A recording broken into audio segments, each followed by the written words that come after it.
Isa sa mga nagpapatingkad sa mundo ng showbiz, ang ilan sa mga love teams na kinakikiligan at sinusubaybayan ng bayan.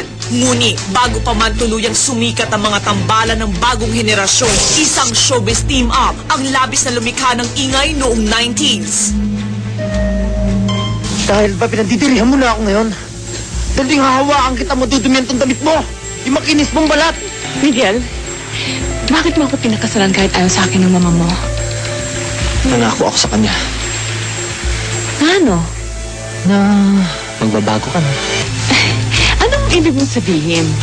Kailangan maging mahinhin na ako? Kailangan magsuot ako ng Maria Clara, ganon? And this year, ang tambalang minahal noon, muling magsasama ngayon sa kauna-unahang pagkakataon. Richard at Dawn, at ang big truth tungkol sa mga lihim na kabanata ng kanilang tambalan. Eksklusibo, first on the buzz!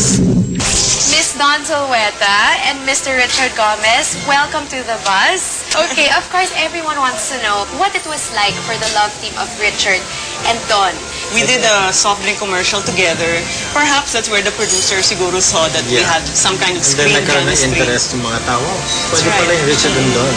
What was your first impression of Miss Dawn when you first worked with her? Well, she's a very jolly person.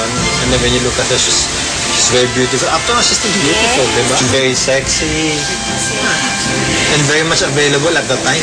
And then after that, we did Hintay Kita sa Langit. Right. It was actually when we were already working in the movie, Hihintayin Kita sa Langit. Things took a turn from friendship to love. Sige. I was very excited. Kasi crush ng bayan yan eh. Noong time na yun talaga, he was like the biggest, the hottest talaga na matinee idol. And I was gonna be paired up with him, and it was such a beautiful project. You were very young. Were you... Well, 20? 20. Were you You were 20 intimidated? then? 20. Teenager lang ako noon. Di ba maalala? Tito Gomez. Okay, fine. Si Casey ang tawag sa'yo, Tito. Ako ate. When we were already shooting in Batanes, that was the time I made friends with Yeah. Dawn. So we became friends in Batanes. I was taking her pictures. Oh, ang ganda naman ito. So, tam-tam, I brought my camera there. Went to take pictures of photography. siya yung pinakamagandang view doon sa Batanes. Wow naman. Nagka-developan. So obviously, you spend a lot of time on set. Ano yung moment na talagang you just said, kailangan ko siya maging girlfriend? The moment I saw her in Batanes, ako, Kasi ganda picture ka pala. ng picture dito. Ako naman, kilig na kilig. Di ba? Talaga? Picture siya ng picture sa akin. Naging friends muna tayo. Yes. Kasi kantsawan tayo ng kantsawan eh. Yeah. Oh, we kept, teasing each other. And then, yun naman, talagang na-develop rin. So nagulat yung crew. Ha? Nagulat yung set. Bahala na sila. Bahala sila. Ganun. Pero Kaya, di ba? you were lucky. So it was, masasabi niyo bang it was a relaxed parang development? It was During that time, it wasn't really that relaxed because remember, we're in show business. So many pairs of eyes watching you. walang cellphone pero may Yes. mata. But I have to say, it's harder now. The pressure is tougher now on celebrities. I think in all showbiz relationships, laging may nakikialam na tao.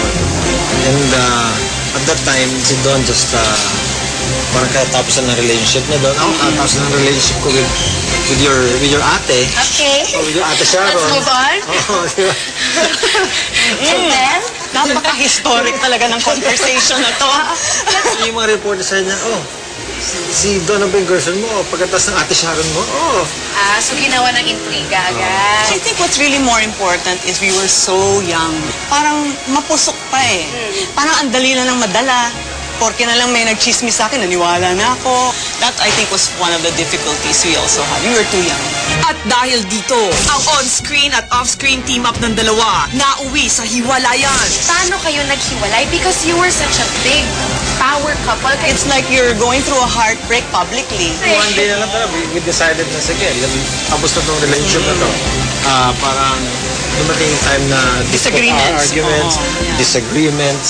Parang ang hirap na. So it's Mahirap better eh. off na separate na lang. Yeah. And it ended that. I remember we were even fighting in our sets and we were in Pagudpod. No? I know, that's the worst. You're trying to be sweet like this, pero galit na galit ka sa kanya. Ay, sakalin! Movie natin with Tita Mids also, saan ka man naruroon. Nagsisplit na kami nung mga oras na yon. With seats na, With scenes na, yeah. Masaya-saya na, sumasayaw-sayaw Saya-saya kami. natin, ganyan. Masaya-saya. Pero gusto ko na siyang... Cut! Diyan ka muna, tita. Wala ko dyan. I think I would have handled it better publicly. Maybe I shouldn't have said too many things, you know, and I said it because I was hurt, diba? Pero there were a lot of things na lumabas sa bibig ko na dapat hindi ko na lang sinabi. Mga masasakit na sinabi ko rin sa kanya na dapat hindi na lang. Higit 3 taon matapos ang hiwalayan, nagsimula sina Richard at Dawn ng kani-kanilang buhay kasama ang kani-kanilang bagong karelasyon. Compared sa mundo ng showbiz kasi pag gumalaw ka, alam ka agad ng lahat eh.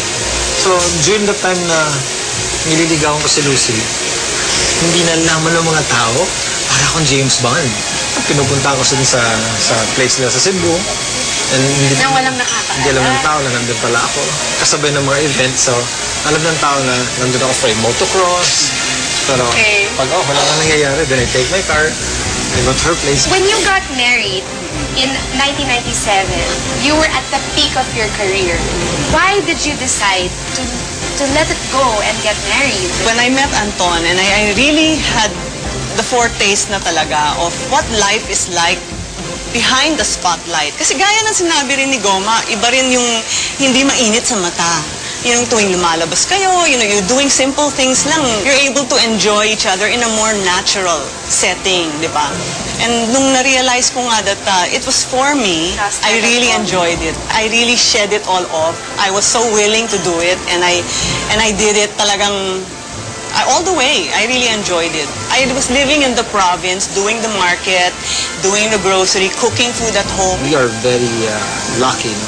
In a way, because yung mga asawa namin, they're both very understanding sa ginagawa namin. I can speak for Lucy because she's a fan at heart, and she loves the Richard and Don tandem. Every time yung hintay kita sa live is on TV at maabutan yan, she would sit and watch it. She loves it. She just loves it. That's one way na natutuwa ako kay Lucy. She understands my work. Yeah. She texted me, siya yung excited na For this team up. we're gonna do this team up again. She can't wait to see the magic again on screen. At ngayon, kasabay ng kanyang pagbabalik kapamilya, ay ang pagbabalik din ng tambalan nila ni Don sa isang higanteng teleserye ng ABS-CBN na dapat pakabangan ng lahat. I'm very happy to be back in ABS. Finally, I met with Boss Gabby again, and sabi niya, Richard, welcome back. Sabi ko, boss, thank you so much for taking me back dito sa ABS. And sabi nga, the prodigal son has returned. The best years of my life was in ABS. Yes. And I'm very happy to be back. And right now, for your TV series, you will be working with a new generation of stars. Yes. Including Coco Martin. Who else is there? Julia. Melissa Rix. Yeah, Mr. Rix. Julia Montes. Paula Avellino. So, mga new faces kasama namin dito. And we're very excited kasi ibang breed naman ng mga artista itong mga kasama namin ngayon. With Coco Martin, with Julia Montes, Paula Avellino, Melissa Rix. Sino pa? Yun na? Tita Susan, Tita Helen. Susan, Tita Helen. Kung familiar na rin sila sa storya ng pelikula namin, yung Hihintayin Kita sa Langit. This is not a soap version. Soap version. Ito na yung soap version. Abangan nila. And it's going to be a powerhouse cast. What a beautiful, beautiful project. Hindi pa ako sana dapat magtatrabaho. I was gonna wait for next year, but when Deo offered this to me, I said, okay, I'll do it. But I said, only if Goma is going to say yes. The moment they presented the story, pinakita sa akin yung cast. I go, yes, let's do it. Congratulations in Thank advance. Huwag po kayong aalis. Magbabalik pa ang... The Buzz! Susunod, Congressman Manny Pacquiao. Huli nga ba sa aktong nagpabinyag ng di umano'y anak sa ibang babae? Relasyon nila ng asawang si Chinky. Muli nga bang nalalagay sa alanganin? Claudine Barreto at Primard Santiago. Naghiwalay nga ba dahil sa pera? Ang mga itinuturong dahilan, ibubunyag sa